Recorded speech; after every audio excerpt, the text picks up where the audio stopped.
네, 안녕하세요. 저는 키사이트에서 마케팅을 담당하고 있는 김준환이라고 합니다. 네, 오늘 참석해 주셔서 감사드리고요. 오늘 이 시간에는 사물 인터넷 기술 적용을 위한 무선 측정 과제라는 주제로 약 1시간가량 세미나 진행을 할 예정입니다. 제 옆에는 지금 오늘 세미나를 진행해 주실 키사이트에서 무선통신 분야의 기술 지원을 담당하고 있는 장승택 부장님 나와 계십니다. 인사 부탁드립니다. 네, 안녕하세요. 키사이트 기술지원부 장승택입니다. 네.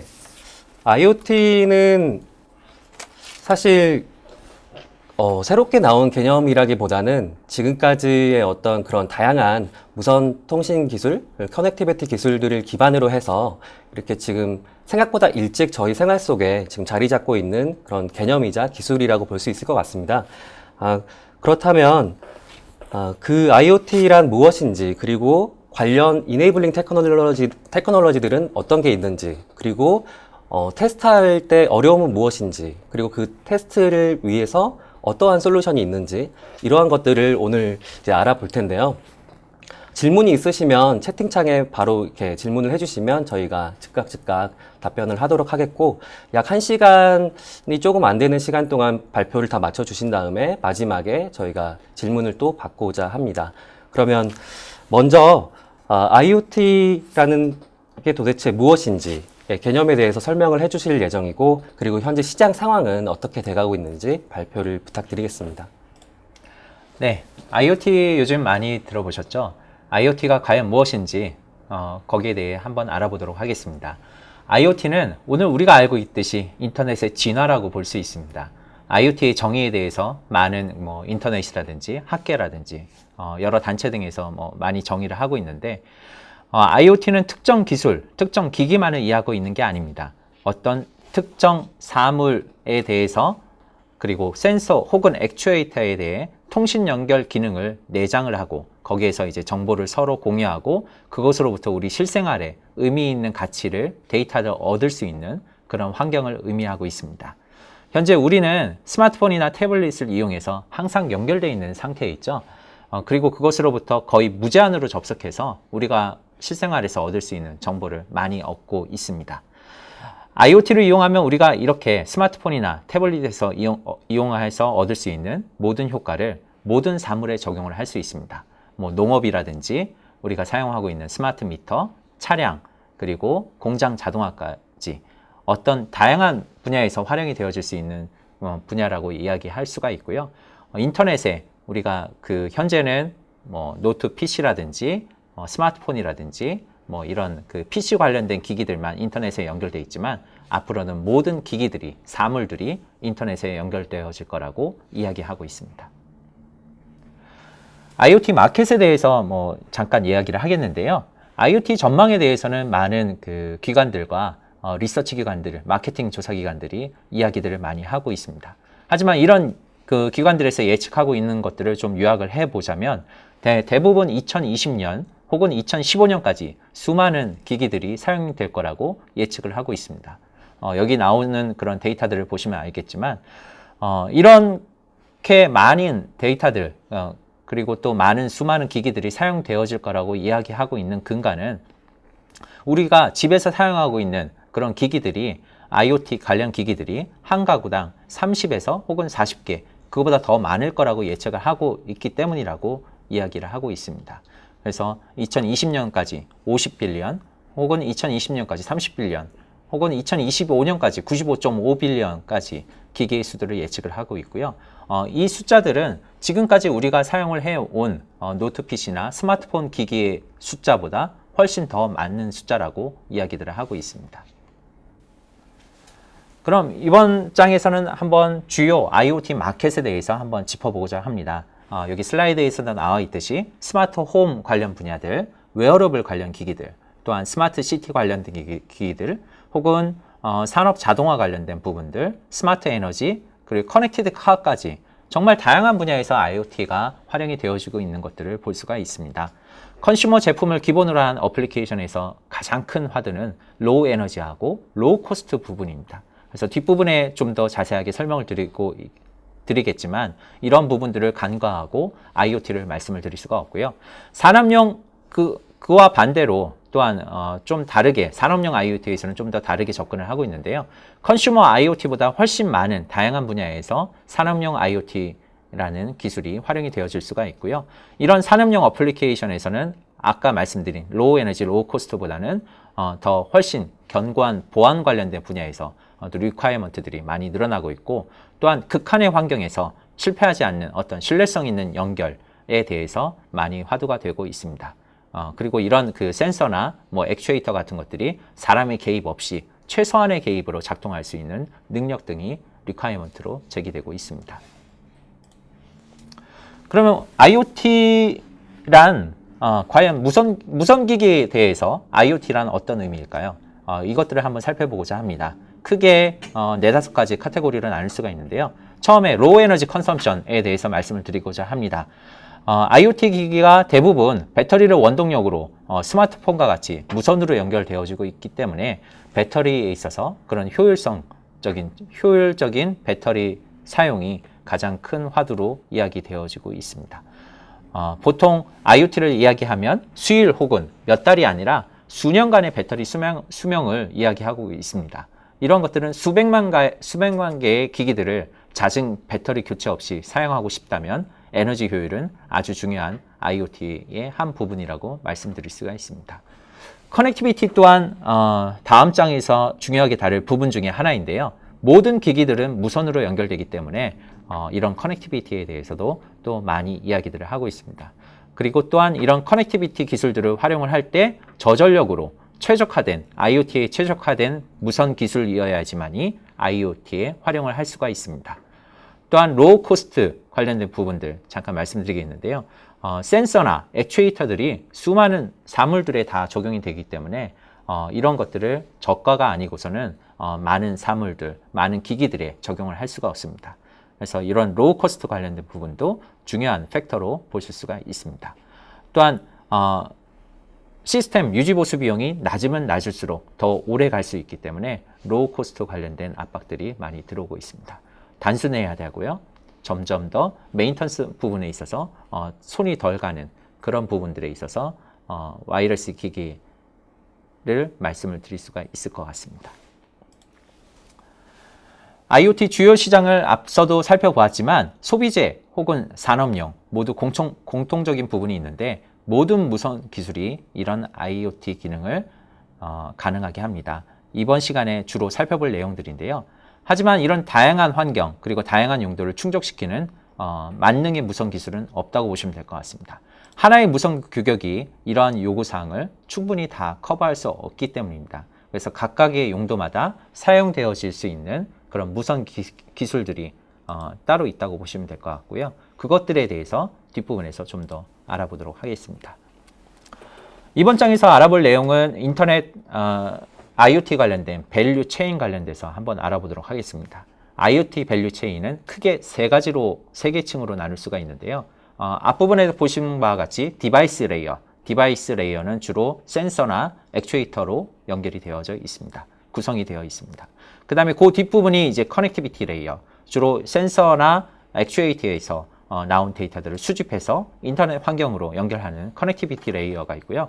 다음에는 그 데이터 수집된 인터넷에 연결된 그런 데이터들을 데이터 센터 혹은 어플리케이션 레이어에 저장을 하고 또한 이런 데이터들을 의미 있는 데이터로 변환하고 분석하는 데이터 센터, 어플리케이션 레이어 등이 있다고 보시면 될 것 같습니다. 그런 다음에 이제 그 실내로 우리가 블루투스를 좀 웨어러블 기기를 좀 예를 들 수가 있는데요. 블루투스를 사용할 경우 이 블루투스가 이제 게이트웨이로 연결되고 주로 근거리 통신 방식인 직비나 블루투스를 활용해서 게이트웨이에 센서나 이런 IoT 관련된 기기들이 연결된 것들을 보실 수가 있으시고요. 결국은 백본망으로는 또 이더넷이나 LTE 같은 셀룰러망을 이용해서 인터넷에 연결되는 것들을 보실 수가 있습니다. 그럼 IoT Key Enabling Wireless Technology에 대해서 우리가 한번 분석을 한번 해보도록 하겠습니다. 이번 슬라이드에서는 좀 거리로 이런 것들을 와이어리스 테크놀로지들을 좀 구분을 해봤는데요. 현재 60여 종의 와이어리스 스탠다드들이 IoT 어플리케이션으로 제한이 되고 있습니다. 각각의 규격들은 독특한 장점들을 가지고 있기 때문에 하나의 규격이 모든 규격을 충족할 정도로 완벽하진 않습니다. 그렇기 때문에 어떤 기술이 내가 사용하려고 하는 용도에 가장 적합할까라는 질문을 해보실 수가 있습니다. 이 세미나의 목적 또한 그 답을 찾기 위해 각 무선 기술의 장단점을 알아보고 IoT에 최적화된 기술이란 어떤 건지 알아보는 거라고 볼 수가 있습니다. 한번 살펴보도록 하겠는데요. 가장 근거리에서는 잘 아시고 계시겠지만 NFC나 RFID 같은 기술들을 활용을 할 수가 있습니다. 그래서 조금 더 영역을 넓혀보면 숏 레인지, 100m 이내에서는 또 블루투스 LE라든지 직비, 스레드, G웨이브, ANT 플러스 같은 근거리 통신 방식을 사용해서 IoT 기기들을 구성하실 수가 있습니다. 조금 더 넓게 보자고 하면 와이리스 랜 테크놀로지를 또 빼놓을 수가 없는데요. 802.11a, b, g, n, ac 기존의 그 레거시 계열의 802.11 계열들도 이런 IoT, Enabling Wireless 테크놀로지로 활용이 되어지고 있고, 최근에는 802.11AF라든지 802.11AH, 802.11P라는 기술을 활용을 해서 와이파이 계열에서 IoT 관련된 그런 기능들을 충족시키고 있습니다. 또한 좀 더 넓은 커버리지, 미디엄 레인지에서는 주로 5에서 10km 정도로 이야기들을 하고 있고요. 와이선이라든지 직비, NAN 같은 기술들이 활용이 되어지고 있어서 스마트 유틸리티나 스마트 미터링 관련된 어플리케이션으로 활용이 되어지고 있습니다. 주로 이렇게 빨간색으로 표시된 부분들이 이머징 IoT 테크놀로지라고 볼 수가 있는데요. 새롭게 나온 테크놀로지라고 보시면 될 것 같습니다. 좀 더 넓은 영역에서는 와이어리스 와이드 에어리어 네트워크라고 저희가 부르고 있는데요. 롱레인지 쪽, 주로 100km 이상을 커버할 때 이러한 와이드 에어리어 네트워크라고 이야기들을 하고 있습니다. 셀룰라 네트워크를 빼놓을 수가 없는데 기존의 2G, 3G, 4G 관련된 기술들 뿐만이 아니라 최근에는 LTE 쪽에 MTC, 머신 타입 커뮤니케이션이라는 방식으로도 IoT를 활용을 할 수 있다고 합니다. 그리고 앞으로 나올 5G에서도 이런 IoT에 관한 논의들이 계속해서 이루어지고 있고요.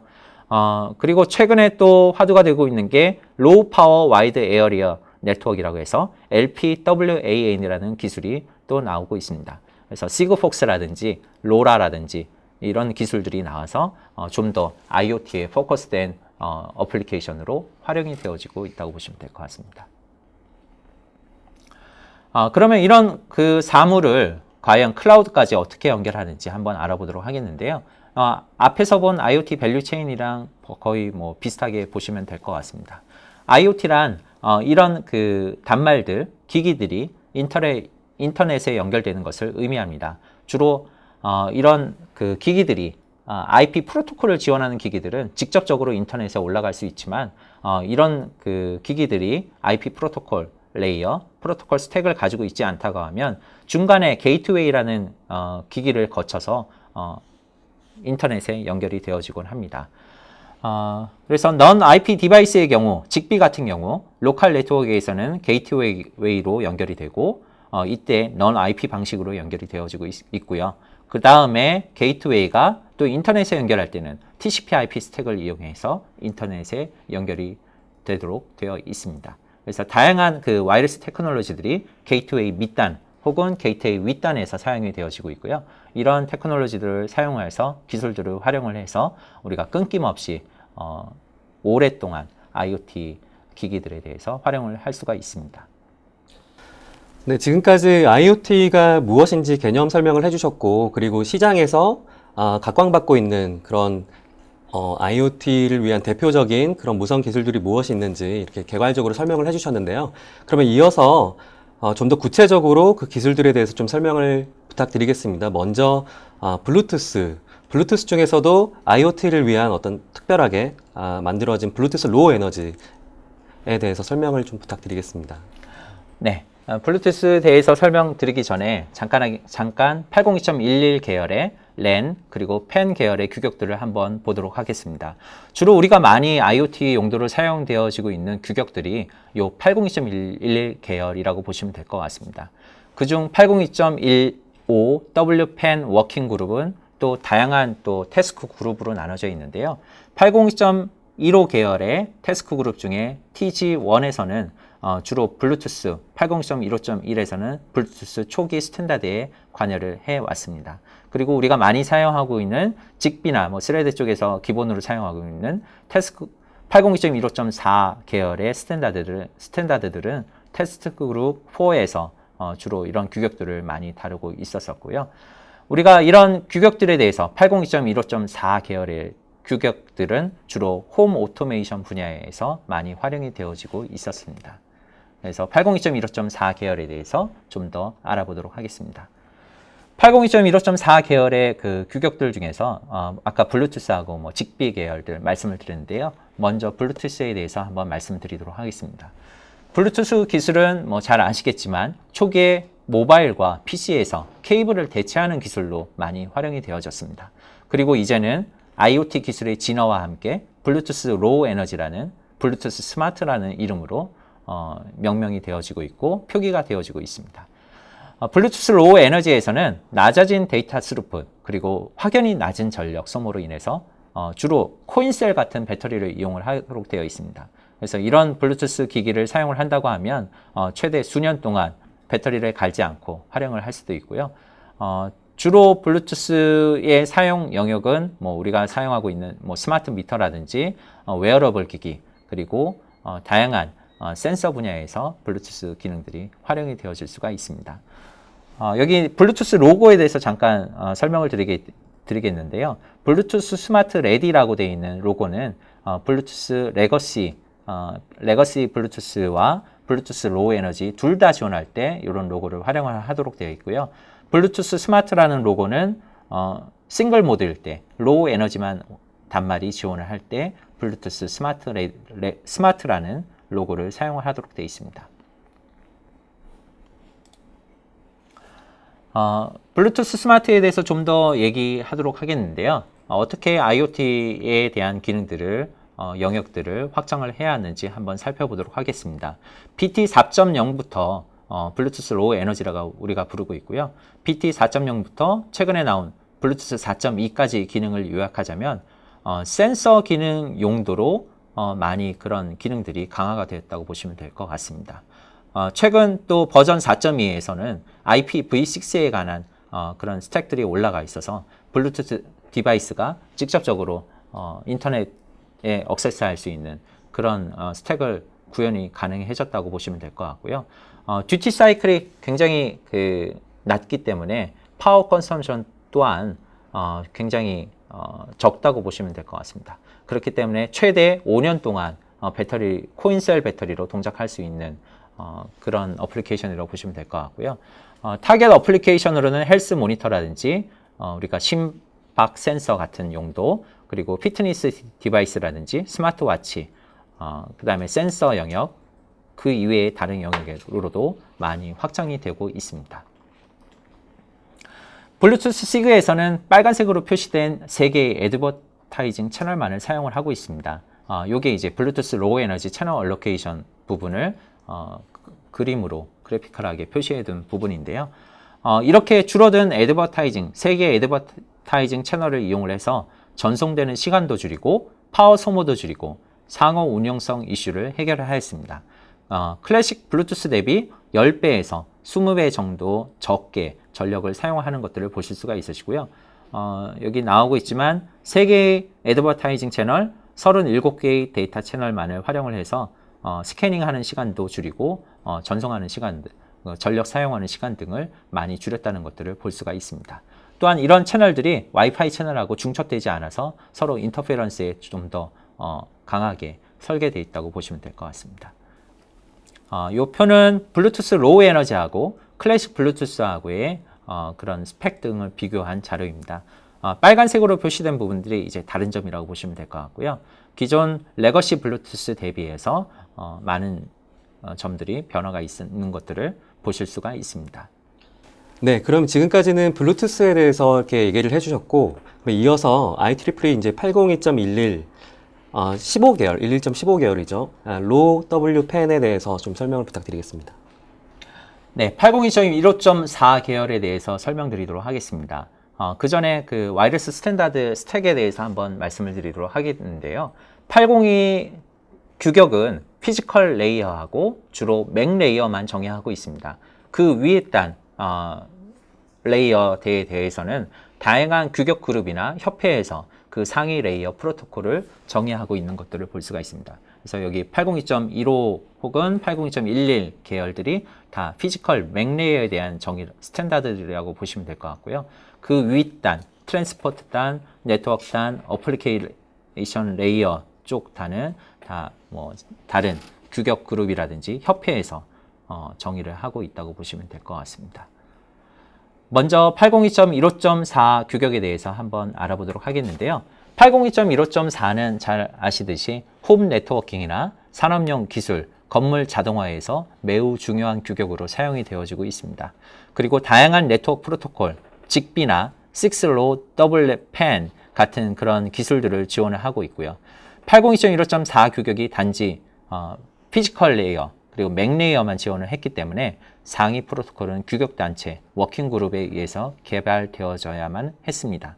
예를 들어 직비 얼라이언스는 네트워크 레이어, 시큐리티 레이어, 그리고 어플리케이션 프레임워크 같은 것들을 추가해서 좀 더 이쪽에 그 피지컬 맥 레이어들을 많이 보완을 했다고 보시면 될 것 같고요. 그 부분에 대해서는 각각의 규격들에 대해서는 뒷부분에 좀 더 자세히 살펴보도록 하겠습니다.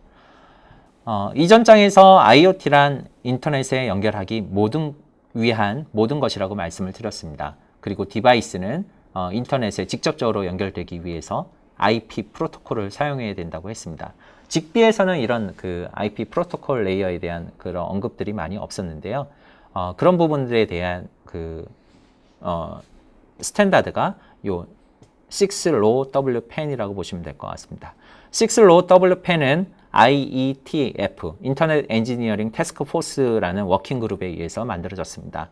6로우 W 펜을 베이스로 사용하는 IoT 포맷은 주로 스레드라든지 ISA 100.11a, 직비 IP, 와이선 같은 그런 기술들이 있습니다. 그래서 밑에 단은 거의 뭐 똑같지만 그 윗단에 네트워크 단, 트랜스포트 단, 그런 위에 프로토콜 레이어들이 6로우 W 펜에서 그 프로토콜 스택을 정의했다고 보시면 될 것 같습니다. 802.15.4 계열의 피지컬 레이어를 한번 보도록 하겠는데요. 주로 릴리즈가 크게 두 개가 있었습니다. 2003년도에 한번 있었고 2006년도에 한번 있었습니다. 특이한 사항은 각 릴리즈에서 2003년도 릴리즈에서는 서브 기가헤르츠 대역에서는 BPSK 모듈레이션 방식만 사용하고 2.4기가 대역에서는 OQPSK를 사용하여야 됐었지만 2006년도 릴리즈에서는 서로 옵셔널하게 다른 모듈레이션 방식들도 허용하는 것들을 보실 수가 있습니다. 802.15.4 계열의 그 서버 1GHz 대역은 뭐 중국이나 일본에서 현재 사용을 하고 있습니다. 802.15.4 계열 피지컬 레이어에 대해서 좀 더 알아보도록 하겠는데요. 채널 얼로케이션에 대해서 한번 알아보도록 하겠습니다. 주로 800메가, 900메가, 그리고 2.4기가 대역을 주로 채널로 사용을 하고 있는데 총 27개 채널이 3개의 주파수 밴드에서 사용이 되어지고 있습니다. 그중 16개 채널은 또 2.4기가 대역에 할당이 되어서 활용이 되어지고 있고요. 그래서 각각의 그 채널 넘버라든지 주파수, 밴드위스 같은 것 등을 확인하실 수가 있습니다.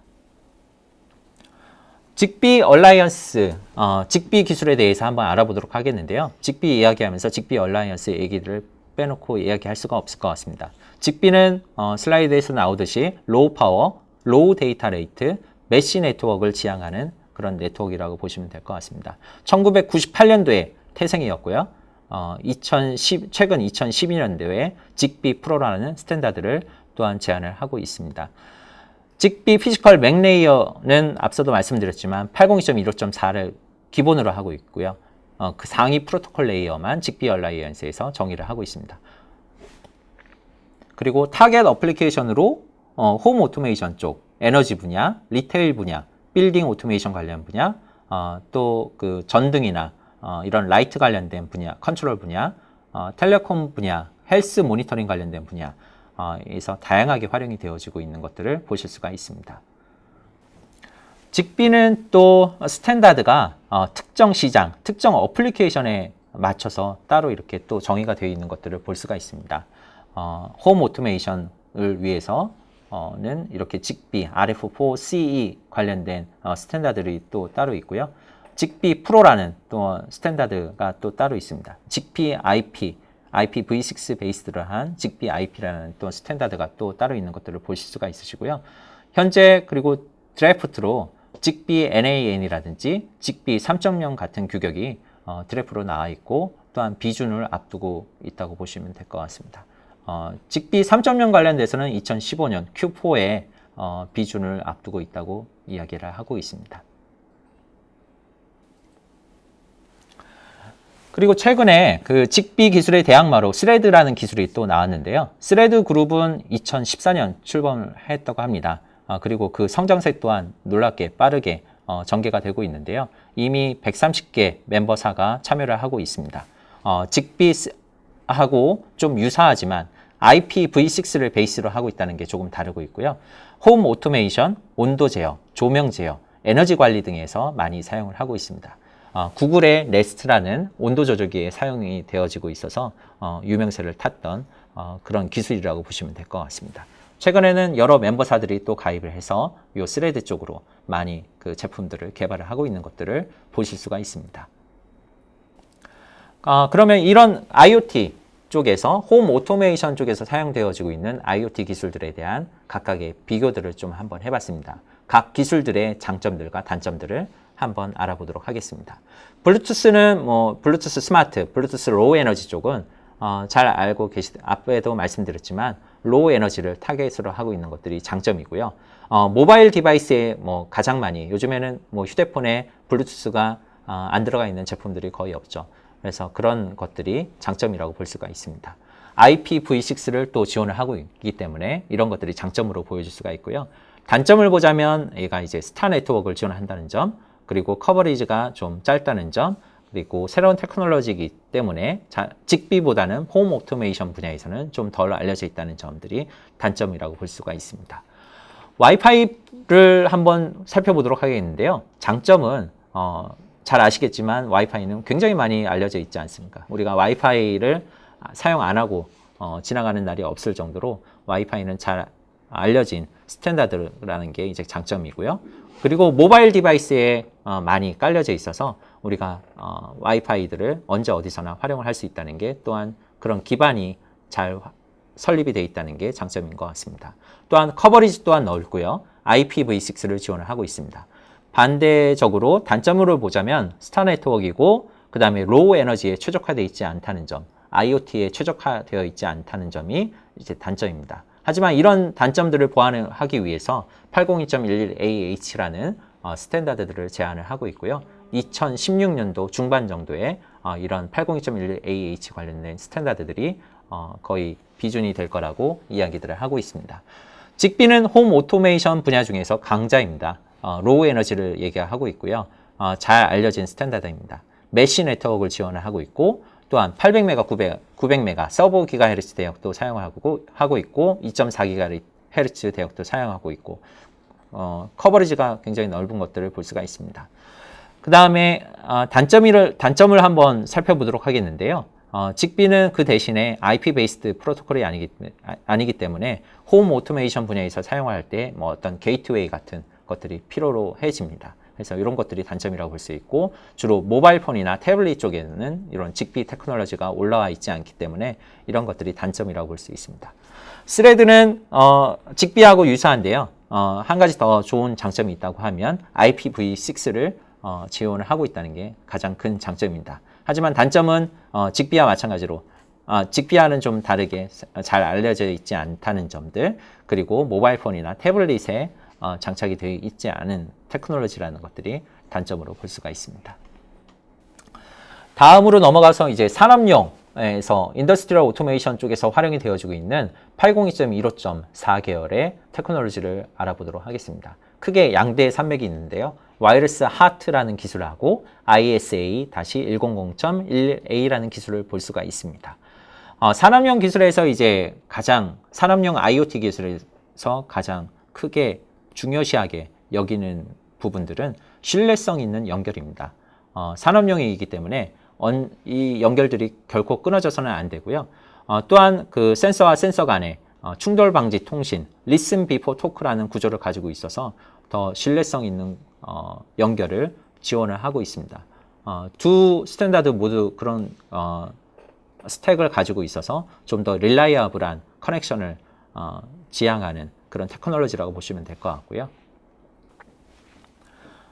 Y선이라는 기술을 또 살펴보도록 하겠는데요. 802.15.4 계열을 근간으로 하고 있고요.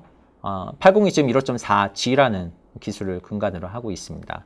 주로 스마트 유틸리티 네트워크라고 해서 SUN, Y선이라고 얘기하고 있고요.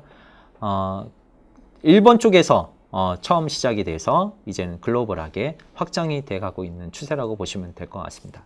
주로 사용되어지는 분야는 가스 미터링이라든지 어떤 자동화 관련된 분야에서 많이 활용이 되어지고 있고 사용하는 주파수는 800메가, 900메가, 2.4기가 대역을 사용을 하고 있습니다.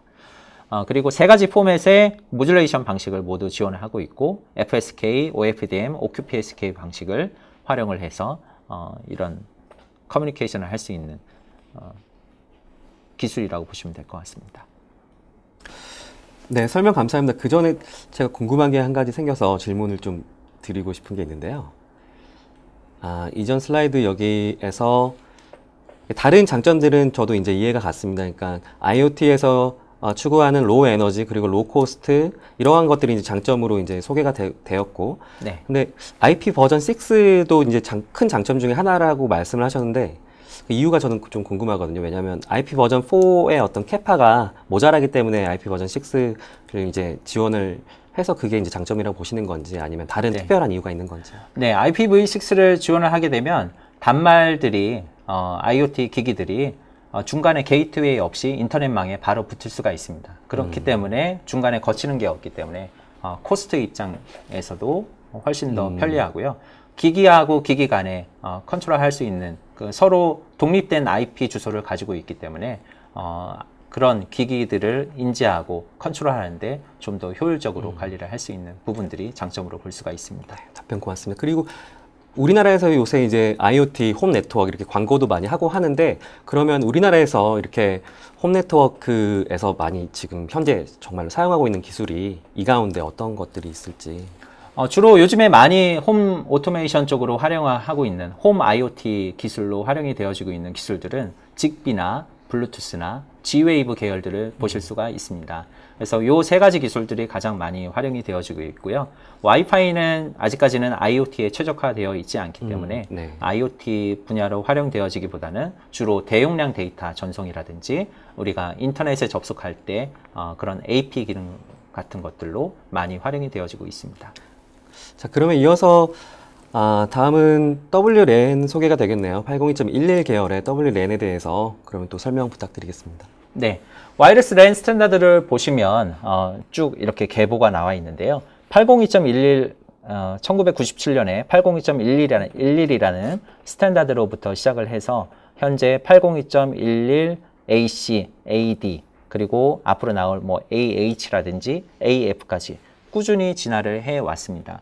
각각의 그 진화를 해온 것들을 보시면 주로 데이터 레이트, 전송 방식, 디지털 모듈레이션 방식을 다르게 해서 데이터 레이트를 높였고요. 그 다음에 밴드위스도 높여서 데이터 레이트를 높여가고 있는 것들을 보실 수가 있습니다. 최근에는 IoT 관련된 분야에 있어서 802.11P라든지 802.11AH에서는 밴드위스는 오히려 줄이고 다른 기능들을 더 부과하여서 와이어리스 랜 기술들이 다른 용도로도 활용이 되어질 수 있도록 다양하게 그런 접근을 하고 있는 것들을 보실 수가 있습니다. 현재 이제 가장 많이 활용하고 있는 와이파이 관련된 기술들은 이제 802.11n이라든지 802.11ac 기술 스탠다드라고 보시면 될 것 같고요. 앞으로는 이제 802.11ad라는 기술을 활용을 해서 60GHz 주파수 대역을 활용을 한 802.11ad 기술들이 또 앞으로 또 제품에 실려서 많이 나올 걸로 보이고 있습니다. 뒷부분으로 가서 좀 더 설명을 드리도록 하겠는데요. 802.11AH 기술에 대해서 좀 더 말씀을 드리도록 하겠습니다. 802.11AH 기술은 앞서도 잠깐 말씀을 드렸지만 2016년도 중반에 완성이 될 예정입니다. 하지만 이미 피지컬 레이어, 맥 레이어는 이미 완성이 되어지고 있어서 이거 관련된 칩셋이라든지 제품들이 곧 나올 예정이고요. 802.11AC를 기반으로 하고 있지만 그 밴드위스라든지 데이터 레이트들은 조금 다르게 설정이 되어 있습니다. 그리고 주파수 또한 서브 1GHz 언라이센스드 밴드를 활용을 함으로 인해서 커버리지를 좀 더 높일 수 있는 그런 장점들이 있고요. 그렇기 때문에 그 최대 1km까지 와이파이 하나의 AP가 커버할 수 있는 그런 거리가 늘어날 수 있다고 하고 있습니다. 2.4기가나 뭐 5GHz 대역은 잘 아시겠지만 뭐 거리가 그렇게 뭐 집안에서 활용할 수 있는 그런 거리밖에 커버하지 못했던 걸로 알고 있습니다. 주로 타겟 유즈 케이스는 파워 센서 네트워크에서 사용하고 있는 스마트 미터 용도나 비디오 서베일런스, 그 다음에 웨어러블, 컨슈머 일렉트로닉 분야에서 많이 활용이 되어질 거라고 얘기를 하고 있고요. 아웃도어 와이파이라든지 셀룰라 트래픽 오프로딩 용도로서 많이 활용이 되어질 거라고 예상을 하고 있습니다. 802.11AH가 사용하는 주파수인데요. 그리고 채널 얼로케이션 관련된 부분들입니다. 각 나라에서 사용하는 주파수들이 다르고 있다는 것들을 볼 수가 있고요. 채널 얼로케이션도 조금 다르고 있는 것들을 볼 수가 있습니다. 또한 802.11AH에서는 기존의 그 레거시 와이파이 밴드위스가 20메가, 40메가 이렇게 고정이 되어 있다고 하면 여기에서 802.11AH에서는 1메가부터 16메가까지 다양하게 용도에 따라 채널 밴드위스들을 다양하게 사용할 수 있는 것들을 보실 수가 있습니다. 좀 더 낮은 IoT 용도용으로는 좁은 밴드위스를 사용하고 좀 더 많은 데이터 레이트를 요구하는 어플리케이션에서는 넓은 밴드위스를 사용을 하고 있습니다. 802.11P 기술에 대해서 한번 알아보도록 하겠는데요. 우리가 웨이브라는 이름으로도 많이 알려져 있습니다. 웨이브란 와이어리스 액세스 인 비큐라 인바이런먼트라고 해서 주로 차량 간 차량 통신 쪽에서 환경 하에서 사용하고 있는 와이어리스 와이파이 기술이라고 보시면 될 것 같고요. 주로 V2V라든지 V2X 관련된 그런 통신 방식에서 많이 활용이 되어지고 있습니다. 주로 사용하고 있는 밴드위스는 10MHz 밴드위스를 가장 많이 활용을 하고 있고요. 주파수는 5.9GHz 그 대역을 활용을 하고 있습니다. 주로 차량 안전 관련된 정보를 커뮤니케이션 하거나 톨 차지하는 용도로 많이 활용이 되어지고 있고요. 교통정보도 이런 기술들을 이용해서 서로 쉐어하고 나눌 수가 있다고 합니다. 현재 유럽, 중국, 일본, 한국에서 활발하게 제품들이 나오고 있고요. 우리나라도 2018년 평창 올림픽 때 이 기술을 활용을 해서 데모를 할 예정이라고 합니다.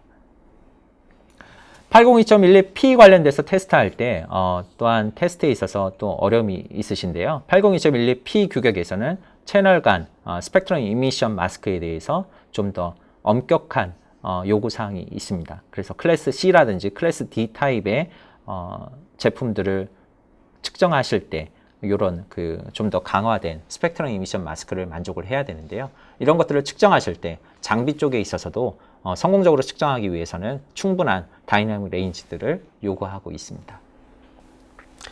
네, 설명 감사합니다. 지금까지는 또 WLAN에 대해서 살펴보았고, 그럼 마지막 그 이네이블링 테크놀로지 가운데 마지막 순서가 되겠네요. 이게 좀 더 롱 레인지를 커버하는 와이드 에리어 네트워크에 대해서 설명을 부탁드리겠습니다.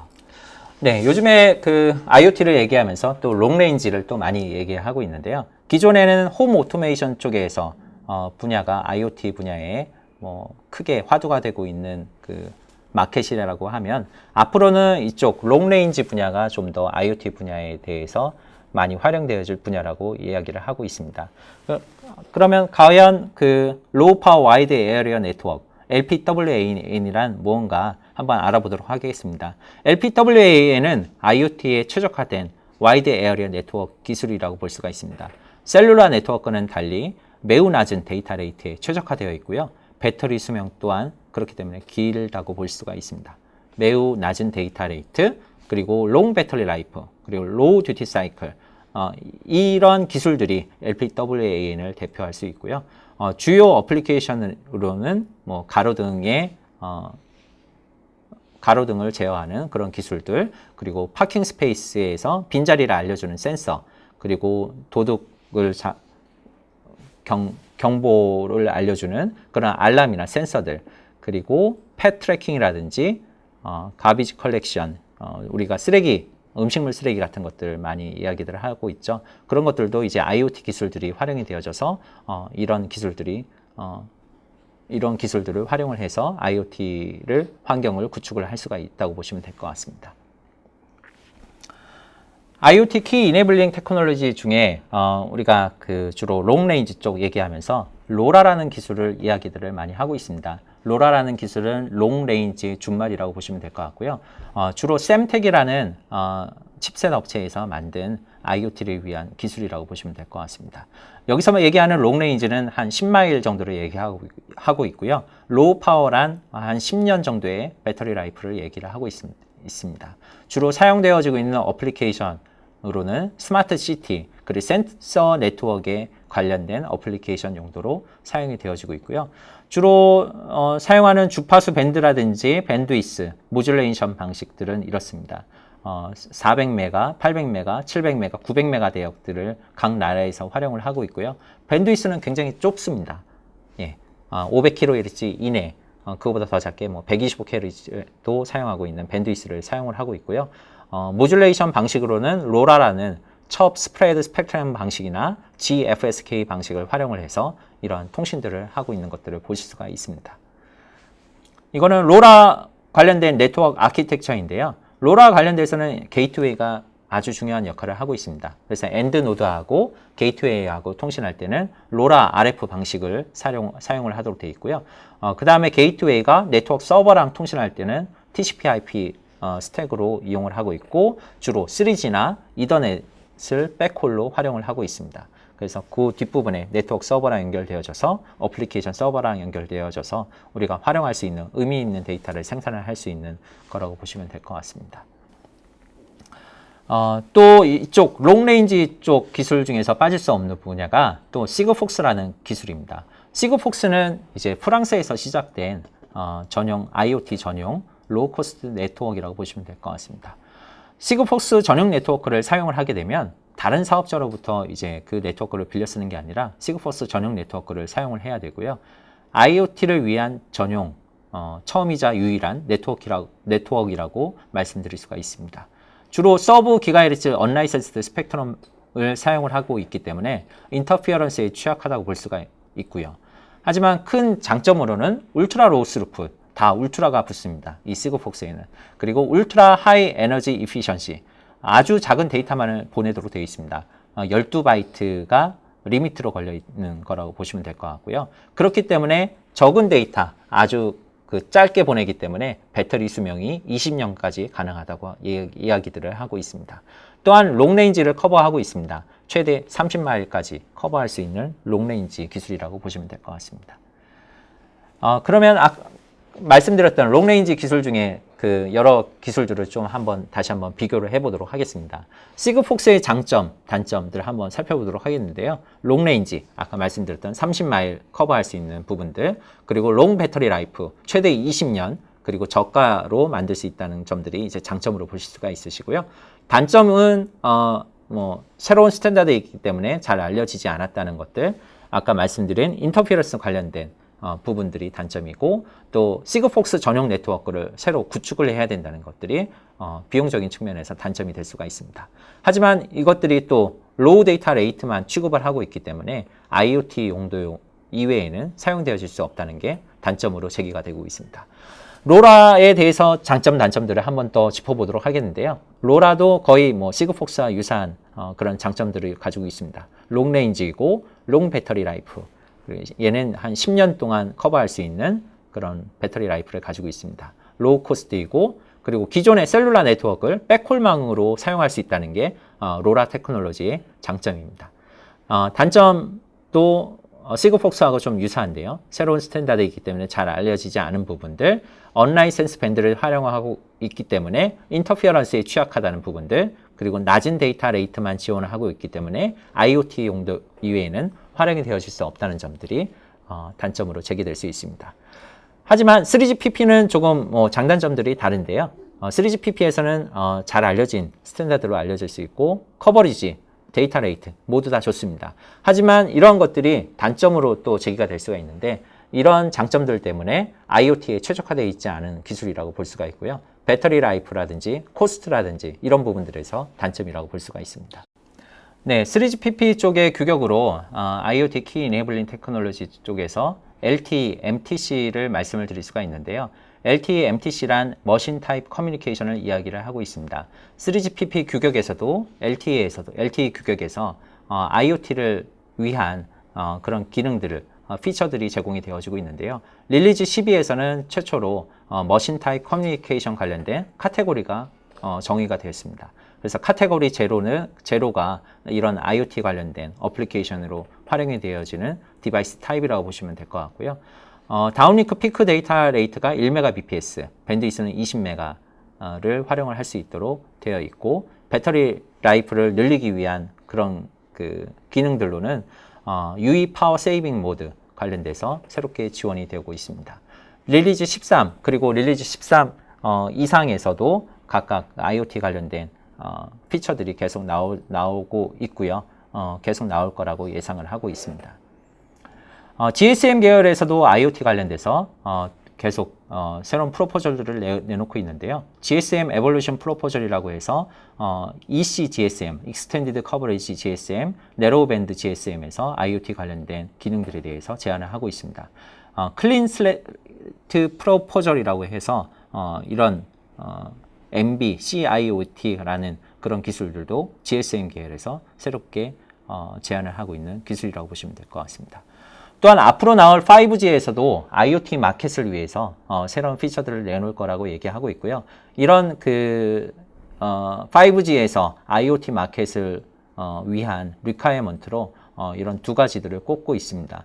매시브 커넥티비티 유즈 케이스와 미션 크리티컬 커넥티비티 유즈 케이스 두 가지를 이야기들을 많이 논의를 하고 있다고 보시면 될 것 같고요.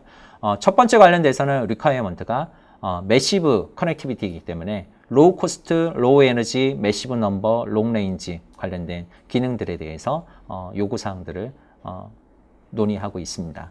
또한 미션 크리티컬 커넥티비티 유즈 케이스에서는 이게 원격 수술이라든지 커넥션이 끊기면 안 되는 그런 크리티컬한 케이스이기 때문에 울트라 하이 릴라이어블, 울트라 로우 레이턴시, 울트라 하이 어베일러빌리티 관련된 그런 리퀘어먼트들에 대해서 지금 5G에서 논의가 계속되어지고 있다고 보시면 될 것 같습니다.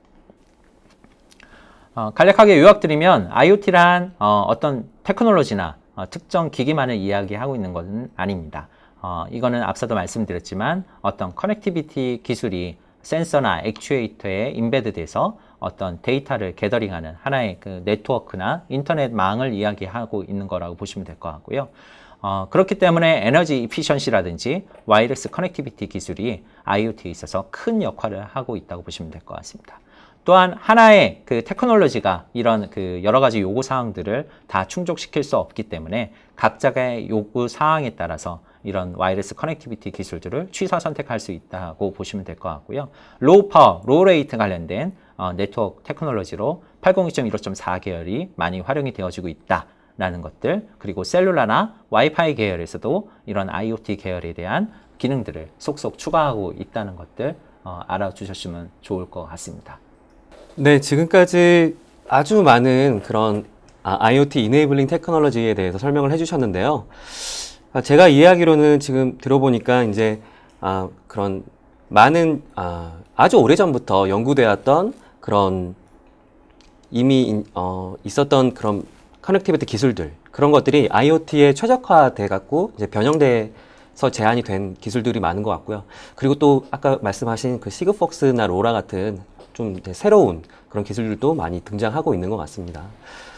그러면 이어서 마지막 장이 되겠네요. 이제 지금 실제로 이제 IoT를 연구 개발하고 테스트를 하고 계신 분들이 이제 어떤 테스트 어려움이 있는지, 그리고 그런 어려움을 해결하기 위해서 키사이트가 제안하는 솔루션은 또 어떤 것들이 있는지 설명 부탁드리겠습니다.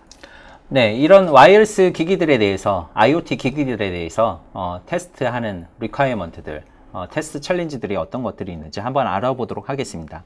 주로 와이어리스 기기 하면 크게 테스트하는 것들이 두 가지, 세 가지 정도 이야기들을 할 수 있습니다.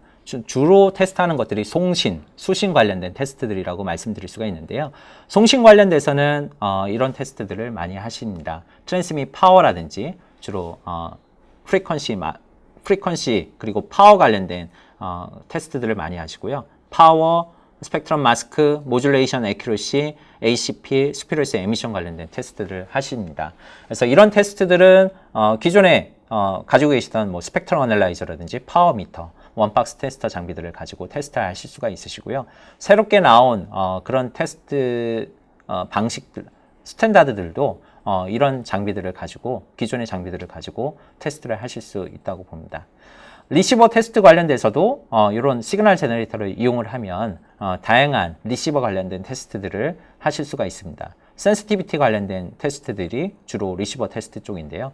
주로 순수하게 센시티비티, 자기 채널 정보를 가지고 수신율을 계산을 한다거나 아니면 인터피어런스 신호가 있을 때 나의 수신율이 어떻게 깨지는지 보는 그런 항목들을 볼 수가 있습니다. 또한 AWGN이라든지 페이딩 채널 환경 하에서 수신율이 어떻게 저하가 되는지 관련돼서 테스트도 하실 수가 있습니다.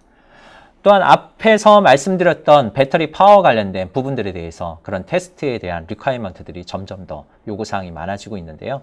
왜냐하면 이런 것들이 이제 그 배터리 드레인 관련된 테스팅들이 에너지 이피션시와 아주 밀접하게 관련이 있기 때문입니다. 그래서 와이어리스 기기들이 실제로 송신, 수신할 때 과연 파워 컨섬션을 얼마나 하는지 이런 것들을 로깅하고 모니터링하고 트러블 슈팅할 수 있는 툴이나 장비들이 많이 필요해지게 되었습니다.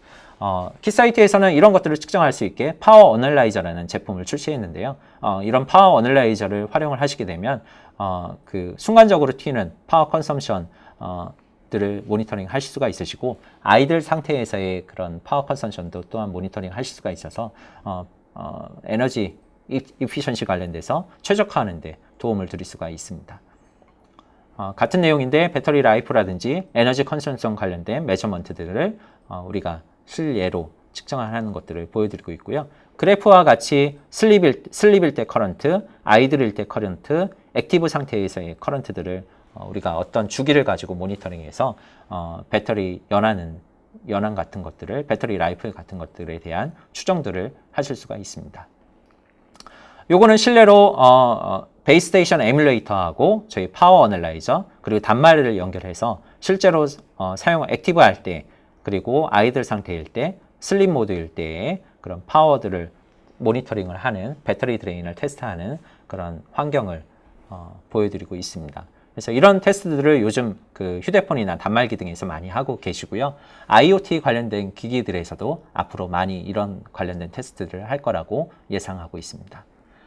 요즘 디바이스의 추세가 많은 스탠다드들을 하나의 기기에 다 집어넣고 있습니다. 그렇기 때문에 이런 많은 테스트, 많은 와이어리스 테크놀로지에 대해서 하나의 장비에서 테스트할 수 있는 기능들을 많이 요구하고 계신데요. 키사이트에서는 이런 그 장비들도 준비되어 있다고 보시면 될 것 같습니다. 여러 가지 멀티플 스탠다드들을 하나의 장비에서 측정할 수 있는 그런 솔루션들을 갖추고 있고요. 뒷부분에 좀 더 자세히 말씀드리도록 하겠습니다. 요거는 이제 그 IoT 기기들을 테스트하실 때 이제 공통적으로 일어날 수 있는 문제점들을 보여드리고 있는데요. 하나의 센서 네트워크에 하나의 AP에 최대 8,000개의 디바이스가 물릴 수 있다고 합니다. 그러면 각각 8,000개의 디바이스가 각각 송수신할 때 서로 인터피어런스 관련돼서 영향을 줄 것이고 과연 이런 그 영향이 들어왔을 때 나의 그 수신에는 영향이 없는지 그런 것들을 트러블 슈팅 하실 때 키사이트에서 제공하고 있는 리얼타임 스펙트럼 어널라이저 기능들을 이용을 하신다고 하면 좀 더 손쉽게 해결을 할 수 있으리라고 보고 있습니다. 또한 IoT R&D 그리고 DVT 단계에서 여러 가지로 테스트할 수 있는 환경들에 대해서 장비들에 대해서 잠깐 소개를 시켜드리려고 하는데요. IoT 신호 재생용으로는 주로 시그널 제너레이터 등을 많이 사용을 할 수가 있습니다. 주로 이런 시그널 제너레이터 등을 이용을 하시게 되면 아까 말씀드렸던 수신 테스트 관련돼서 다 커버하실 수가 있으시고요. 또한 시그널 어널리시스 솔루션, IoT 시그널 어널리시스 솔루션으로는 스펙트럼 어널라이저 기능을 활용을 하시면 아까 말씀드렸던 TX 관련된 그런 테스트 등을 커버할 수가 있습니다. 또한 코스트 이펙티브하게 DVT나 매니팩처링 단계에서 원박스 테스트셋을 사용할 수가 있습니다. 에코 6640A EXM 장비를 활용을 하시게 되면 디자인 밸리데이션에서부터 양산까지 다용도로 활용할 수 있는 그런 장비라고 보시면 될 것 같고요. 주파수 레인지는 6GHz, 최대 160MHz 밴드위스까지 이 장비에서 다 커버를 할 수가 있습니다. 그래서 IoT 관련된 DVT 양산 단계의 장비라고 보실 수가 있으시고요. 최종적으로 정리해드리면 우리가 IoT 기기 관련돼서 그런 성능들에 대해서 검증할 때 다양한 테스트 니드들이 있을 수가 있습니다. 실례로 들자면 인터피어런스 테스팅이라든지 또 이런 인터피어런스 환경하에서 어떻게 내가 수신율을 지키고 송신에 관련된 테스트를 할 수 있는지 그런 것들 많은 테스트에 대한 어려움들이 있을 수가 있고요. 또한 배터리 라이프 관련된 IoT에서 화두가 되고 있는 배터리 커런트 드레인 테스팅 관련돼서도 많은 요구사항들이 있는 것들을 볼 수가 있습니다. 그래서 이런 것들을 적합한 툴을 찾으셔서 사용하신다고 하시면 좀 더 손쉽게 테스트할 수 있고 새로운 멀티플 스탠다드들이 많이 나오고 있습니다. 이런 것들을 테스트하실 때 적합한 솔루션을 찾으셔서 측정을 하신다고 하시면 좀 더 빠르게 IoT 기기를 개발하고 유지 보수하는 데 도움이 되실 수가 있을 것 같습니다. 그 전에 제가 질문 하나만 드리면 혹시 방금 이 소개해 주셨던 에코 6640의 EXM 장비 같은 경우는 많은 분들이 좀 생소하실 수 있을 것 같아요. 지금 여기 설명 슬라이드를 보면은 TRX 테스트가 가능한 것 같은데 어떤 장비인지 조금 더 구체적으로 말씀해 주실 수 있을까요? 그리고 이 장비가 DVT 매니팩처링용이라고 나와 있는데 혹시 네. R&D 쪽에서도 가능한지. 네. 이 장비는 뭐 전면판에 그 어떤 모니터라든지 키패드가 없어서 조금 생소한 장비라고 보실 수가 있습니다. 하지만 요즘 장비들이 이런 모듈라 화돼서 많이 나오는 추세라고 보시면 될 것 같고요. 앞에 많은 포트들이 연결되어 있기 때문에 멀티 디바이스라든지 멀티 스탠다드를 지원을 하고 있는 장비라고 보시면 될 것 같습니다. 그리고 아까 말씀드렸듯이 6GHz 밴드 6GHz까지 프리퀀시를 지원을 하고 있고 소스와 어널라이저가 하나에 탑재되어 있는 장비라고 보시면 될 것 같습니다. 가장 많은 그 IoT 관련된 어플리케이션들을 또 측정할 수 있는 그런 장비라고 보시면 될 것 같고요. 네. R&D에서도 활용할 수 있는 장비인가요? R&D에서도 충분히 활용을 할 수 있습니다. 요즘은 그 양산용 장비여도 에큐러시가 R&D 장비 못지않기 때문에 네. R&D에서도 충분히 디자인 밸리데이션하고 R&D 스테이지에서도 네. 활용할 수 있는 장비로 활용할 수가 있습니다. 네, 답변 감사합니다. 지금까지 장스택 부장님이 정해진 시간 안에 많은 것들을 전달을 하기 위해서 빨리 이렇게 진행을 해주셨는데요. 지금 남은 시간이 얼마 안 되지만 지금 질문을 좀 받고 답변을 좀 부탁드리겠습니다.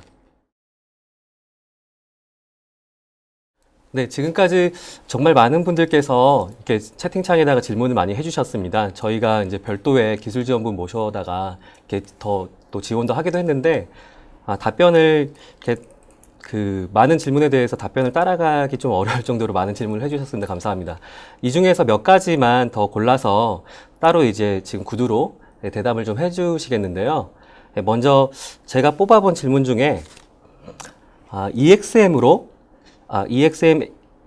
무선 통신 기술 테스트가 가능한데 거기서 이제 G웨이브나 와이파이 등의 기술에 대한 제품 인증 준비도 가능한지 질문을 주셨습니다. 답변 좀 부탁드리겠습니다.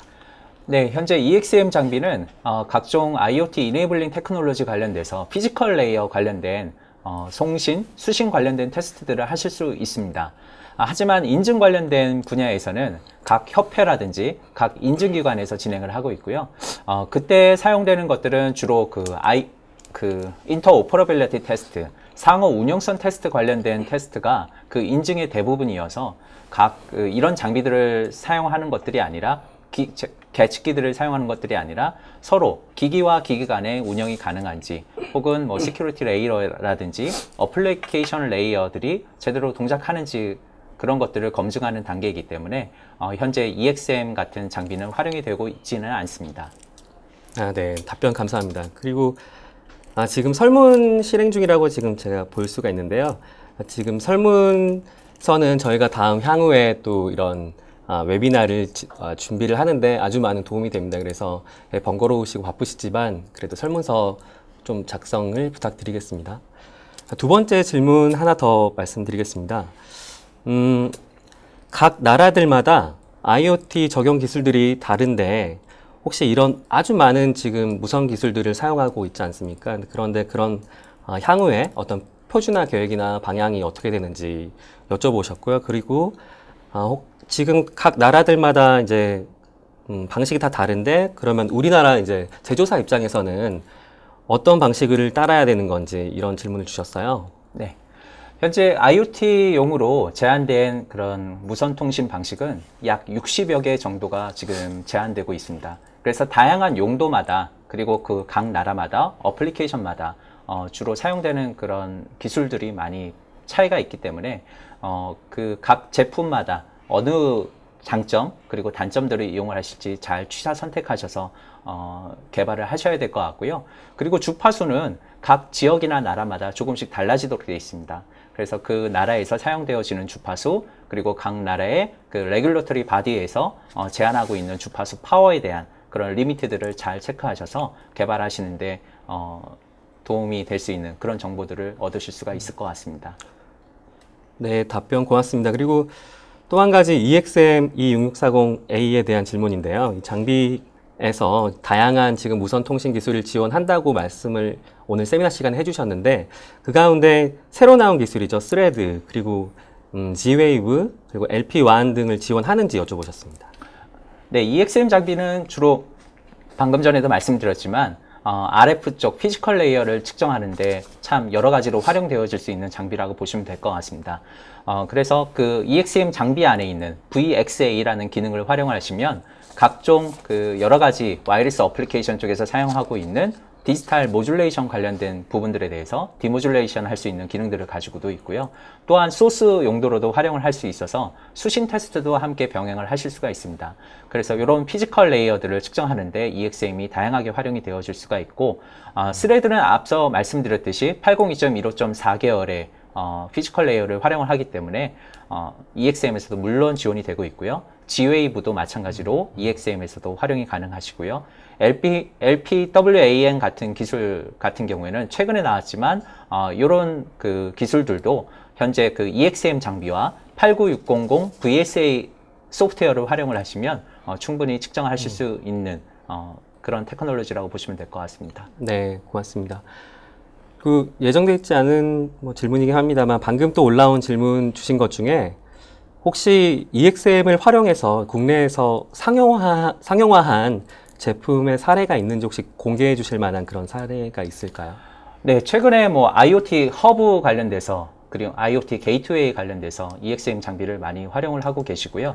왜냐하면 IoT 허브 같은 경우, 게이트웨이 같은 경우 다양한 그 IoT 이네블링 테크놀로지가 한 장비에서 측정이 돼야 되기 때문에 예전 장비들로는 좀 테스트하기가 좀 어려운 그런 상황들이 많이 있습니다. 네. 하지만 EXM 장비는 최신 IoT 이네블링 테크놀로지까지 다 지원을 하기 때문에 저희가 이 장비를 활용하시면 좀 더 개발이라든지 양산에서의 속도 개선들을 하실 수가 있는 걸로 저희가 생각하고 있습니다. 네, 고맙습니다. 그리고 마지막 질문인데요. 키사이트 장비가 타사 대비 어떤 강점이 있는지 질문 주셨고, 그리고 혹시 이 제품은, 그러니까 EXM을 말씀하신 것 같은데, 이 제품은 얼마나 혁신적으로 개발이 되었으며, 특장점을 꼽는다면 어떤 게 있을지, 지금까지 많이 말씀해 주셨어요. 그렇지만 혹시 이제 세미나 끝나가니까 더 말씀해 주시지 못한 어떤 장점이 있다면, 마지막으로 말씀해 주시죠. 키사이트 장비의 장점은 기본이 강한 장비라고 보시면 될 것 같습니다. RF 피지컬 레이어 쪽 관련돼서 기존에 저희가 스펙트럼 어널라이저, 시그널 제너레이터 쪽에서 강조했듯이 EXM이라는 장비에 그런 테크놀로지가 그대로 적용이 되어 있어서 상당히 많은 그런 와이어리스 테크놀로지가 나오고 있긴 하지만 기본적인 부분에 강한 장비라고 보시면 될 것 같고요. 특히 EXM 장비는 이전 테크놀로지부터 현재 최신에 나오는 테크놀로지들까지 많은 그런 테크놀로지들을 커버할 수 있기 때문에 사용하시는데 편리하시고 네, 그리고 양산에서의 스루풋을 개선하는데 도움이 될 수 있는 장비라고 보시면 될 것 같습니다. 네, 답변 감사합니다. 그러면 지금 시간이 다 된 것 같은데요. 이로써 여기까지만 질문을 받도록 하고 수고해 주신 장스택 부님 감사합니다. 그리고 지금까지 시청해주셔서 감사합니다. 몇 가지만 더 말씀을 드리면, 지금 설문서를 작성해 주시고 계실 거예요. 그래서 설문서 작성한 것 가운데 저희가 좋은 정성껏 설문에 응해 주신 분들을 한 5분 정도 선정해서 저희가 준비한 소정의 상품을 보내드리도록 하겠습니다. 그리고 또 질문해 주신 분들 가운데 5분을 선정해서 5분께 선물을 또 보내드리도록 하겠습니다. 그리고 발표 자료는 지금 오늘 채팅창에 신청해 주신 분들께 저희가 따로 별도로 이메일을 통해서 발표 자료를 전달해 드리겠고요. 네. 이상으로 그러면 세미나를 마칠까 하고요. 앞으로도 저희 키사이트 세미나 많이 관심 가져주시기 바랍니다. 지금까지 저희 사물 인터넷에 대한 세미나 시청해 주셔서 감사합니다.